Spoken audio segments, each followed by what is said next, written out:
بسم اللہ الرحمن الرحیم۔ السلام علیکم ورحمۃ اللہ وبرکاتہ۔ معزز دوستوں اور بہنوں، انسان کی بہتر کارکردگی کا دار و مدار اس کی دماغی صحت پر ہوتا ہے۔ انسان کی ذہنی صحت اس کی سوچنے، محسوس کرنے اور رد عمل ظاہر کرنے کی صلاحیت کو متاثر کرتی ہے۔ دماغ اللہ تعالیٰ کی ایک بہترین تخلیق ہے اور انسان کے لیے انمول تحفہ خداوندی ہے۔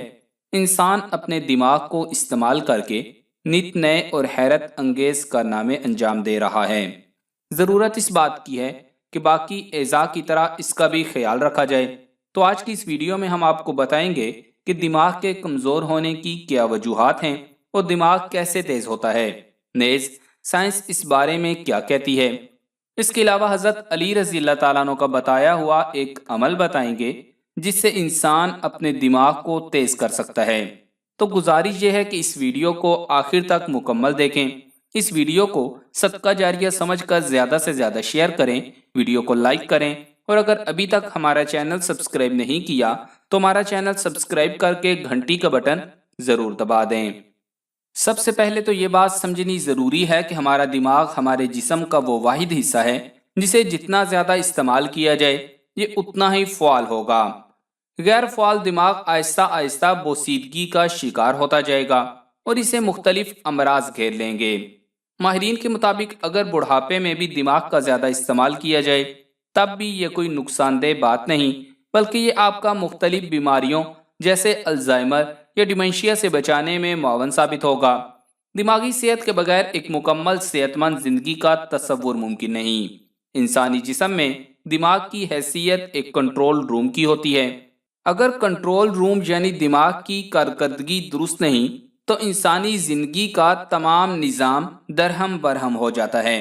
دماغ ہی انسان کے جسم کا وہ حصہ ہے جو سارے جسمانی نظام کو کنٹرول کرتا ہے، اور یہی وجہ ہے کہ دماغی اور نفسیاتی بیماریاں اکثر اوقات جسمانی امراض کی شکل میں ظاہر ہوتی ہیں۔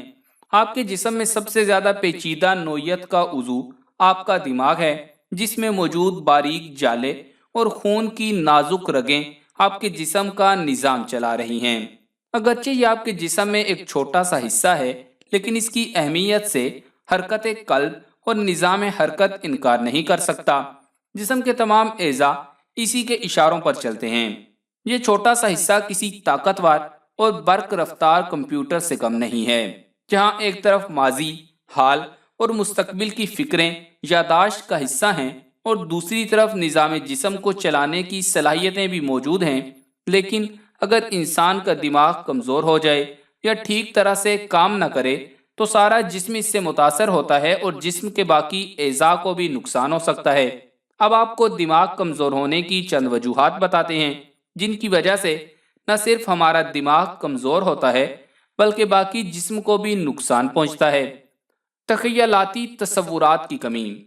اگر آپ کا دماغ تخیلاتی تصورات سے محروم ہے، یعنی آپ حقیقی زندگی کو پوری طرح اپنے اوپر حاوی کر چکے ہیں اور اپنے دماغ کو اس بات کی اجازت نہیں دیتے کہ وہ تصوراتی اور غیر حقیقی چیزوں کے بارے میں سوچے، تو جان جائیں کہ آپ اپنے دماغ کو محدود کر رہے ہیں۔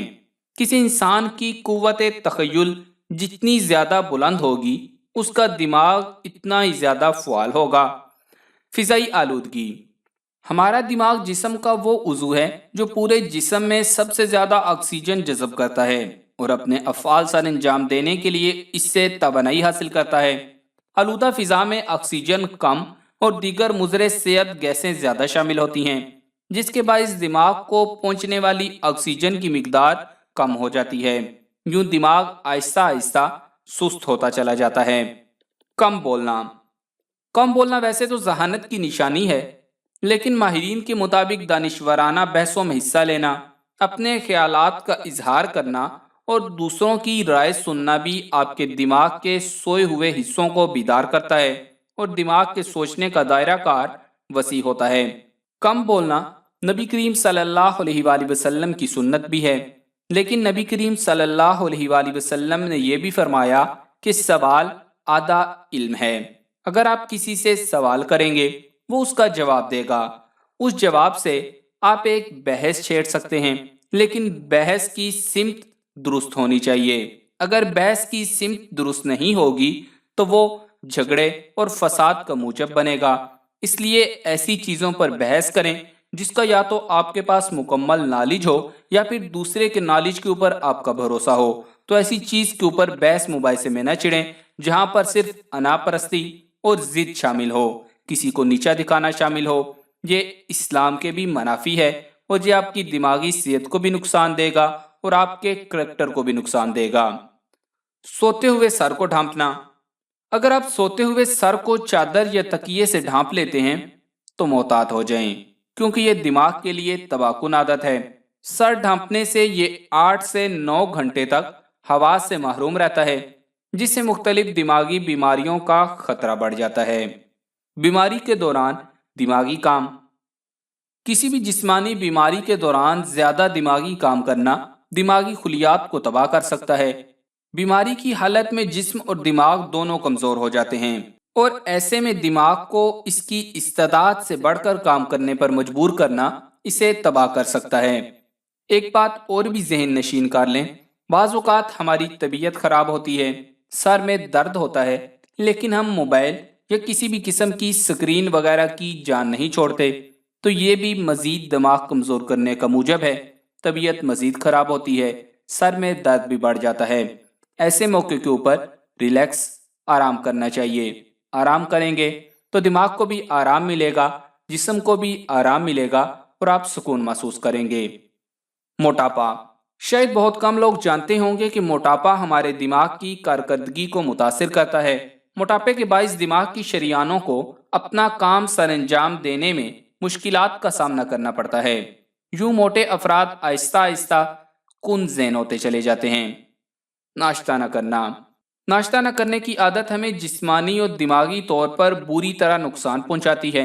صبح کے وقت کھایا جانے والا پہلا کھانا جسم سے زیادہ دماغ کو توانائی پہنچاتا ہے، لہٰذا اگر آپ صبح ناشتہ نہیں کرتے تو اس کا مطلب ہے کہ آپ اپنے دماغ کی صحت سے کھیل رہے ہیں۔ صبح ناشتہ نہ کرنا ہمارے جسم میں شوگر کی سطح کو کم کر دیتا ہے۔ ہمارے جسم کے تمام اعضاء مختلف اجزاء سے اپنی توانائی حاصل کرتے ہیں، لیکن دماغ وہ واحد عضو ہے جو اپنے افعال سر انجام دینے کے لیے زیادہ تر گلوکوز یا شوگر پر انحصار کرتا ہے۔ جب ہمارے جسم میں شوگر کی مقدار کم ہوگی تو دماغ اپنے افعال درست طریقے سے سر انجام نہیں دے سکے گا، نتیجتاً آپ کام کرنے کے لیے دماغی توانائی سے محروم ہو جائیں گے۔ نیند کی کمی۔ نیند کی کمی ہماری دماغی کارکردگی پر منفی اثرات مرتب کرتی ہے اور ہم کام کے دوران چاقو چوبند نہیں رہ پاتے اور اس طرح دماغ اپنی صلاحیت آہستہ آہستہ کھو دیتا ہے۔ آخر والے ان دو جزوں کو ہم دیکھیں تو یہ دونوں جز ایک دوسرے کے ساتھ ملے ہوئے نظر آتے ہیں۔ پہلا ہے ناشتہ نہ کرنا اور دوسرا ہے نیند کی کمی۔ یہ دونوں چیزیں اگر ہم اپنے معاشرے میں دیکھیں تو بہت زیادہ ہیں۔ لوگ رات کو دیر تک جاگتے رہتے ہیں، کبھی صبح دیر سے اٹھتے ہیں اور جو دن کی نیند ہوتی ہے وہ رات کی نیند سے کبھی بھی بہتر نہیں ہوتی۔ تو دن کی نیند کی وجہ سے نیند کی کمی بھی ہوتی ہے اور دیر سے اٹھنے کی وجہ سے ناشتہ بھی نہیں کر پاتے۔ اور ہمارے ہاں نمازی لوگوں کے اندر بھی یہ رواج پایا جاتا ہے کہ نماز پڑھتے ہیں اور فوراً سونے کی کرتے ہیں، اس وجہ سے وہ پھر دیر سے اٹھتے ہیں اور ناشتہ نہیں کر پاتے۔ تو نماز کے بعد سویا نہ کریں، ناشتہ کیا کریں، تھوڑی چہل قدمی کریں، اس سے آپ کو ذہنی اور جسمانی صحت بھی ملے گی۔ اور ایک تو نبی کریم صلی اللہ علیہ وآلہ وسلم کا فرمان بھی ہے کہ نماز کے بعد سوئے مت، بلکہ جب سورج طلوع ہو جائے تو 2 نفل پڑھیں، اس کے بعد اپنے کام کاج کریں، یا جو بھی ہے اس کے بعد سونا ہے تو اب سو لیں۔ بہتر حل یہی ہے کہ اگر دوپہر کے وقت آپ کو وقت ملتا ہے تو اس وقت آدھا گھنٹہ جتنا وقت ملتا ہے سو لیں، لیکن نماز کے بعد مت سویا کریں۔ دماغ کو چست رکھنے والی چیزیں۔ ورزش جسمانی صحت کے ساتھ ساتھ ذہن پر بھی اچھے اثرات مرتب کرتی ہے۔ کھلی فضا میں ورزش دماغ کی صحت کو مزید بہتر بناتی ہے۔ ایروبک یا پٹھوں کی سٹریچنگ یا ٹرننگ جیسی ورزشیں ذہنی صحت کو بہتر بناتی ہیں۔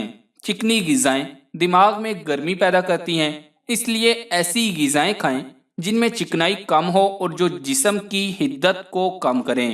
اپنی خوراک میں پھل اور سبزیاں ضرور شامل کریں۔ سبزیاں جیسے بروکلی، پھلی اور پالک جسم کا درجہ حرارت متوازن رکھتی ہیں۔ ساتھ ساتھ ہفتے میں کم از کم 2 مرتبہ مچھلی کا استعمال بھی اعصاب کو مضبوط کرتا ہے۔ اس کے علاوہ کراس ورڈز، پزلز جیسی گیمز ذہنی قوت کو بہتر بناتی ہیں۔ ماہرین کے مطابق جو لوگ معلومات مہیا کرنے والی سرگرمیوں میں حصہ لیتے ہیں، مثلاً اخبارات، کتابیں اور رسالوں کا مطالعہ کرنا، کراس ورڈ جیسی گیمز کھیلنا، میوزیم اور سیمینارز میں جانا، ایسے لوگ ذہنی طور پر زیادہ مستعد رہتے ہیں۔ آپ کو اپنے دماغ کی صحت کے لیے صرف اپنا طرز زندگی تبدیل کرنا ہوگا۔ اپنا موڈ بہتر کرنے کے لیے ورزش کریں۔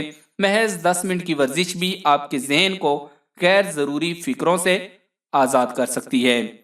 اگر آپ کی نیند پوری نہ ہو تو ٹھیک طرح سے سوچنا اور یاد رکھنا بہت مشکل ہو جاتا ہے۔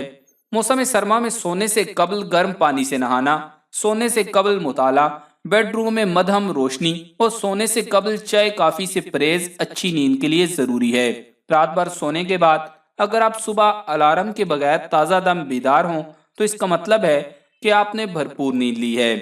اب دماغ تیز کرنے کا ایک وظیفہ آپ کو بتاتے ہیں جو حضرت علی رضی اللہ تعالیٰ عنہ نے ایک شخص کو بتایا۔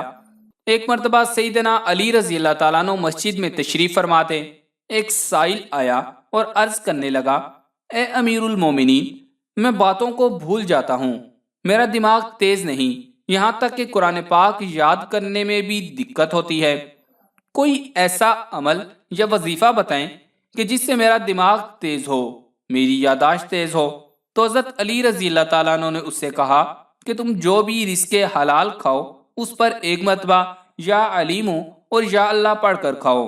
اللہ کے کرم سے تمہارا دماغ تیز ہو جائے گا اور فجر کی نماز کے بعد آسمان کی طرف دیکھ کر یا علیم یا اللہ کا ورد کر کے دعا کرو، انشاءاللہ تم باتوں کو کبھی بھی نہیں بھولو گے۔ اور اس کے بعد اس سائل نے ایسا ہی کیا، اور اس کے بعد جب حضرت علی رضی اللہ تعالیٰ عنہ کی خدمت میں حاضر ہوا اور کہنے لگا کہ اے حضرت علی رضی اللہ تعالیٰ عنہ، آپ نے جو وظیفہ بتایا تھا اس کی مدد سے الحمدللہ میرا دماغ کافی تیز ہو چکا ہے اور مجھے بھولنے کی بیماری بالکل ختم ہو چکی ہے۔ تو معزز دوستوں اور بہنوں، آپ بھی یہ وظیفہ کر کے اپنا دماغ تیز کر سکتے ہیں۔ اگر آپ یہ وظیفہ کسی بچے کے لیے یا کسی اور کے لیے بھی کرنا چاہتے ہیں تو کسی میٹھی چیز پر اول و آخر 11 مرتبہ درود شریف پڑھ کر 333 دفعہ یا علیم ہو یا اللہ پڑھیں اور روزانہ وہ میٹھی چیز اسے کھلا دیں۔ انشاءاللہ تعالی دماغی صحت اور جسمانی صحت دونوں تندرست رہیں گی۔ اللہ تعالیٰ سے دعا ہے کہ وہ ہمیں اور آپ کو صحت مند رکھے اور صحابہ کرام رضوان اللہ علیہم اجمعین کے نقش قدم پر چلنے کی توفیق دے۔ آمین۔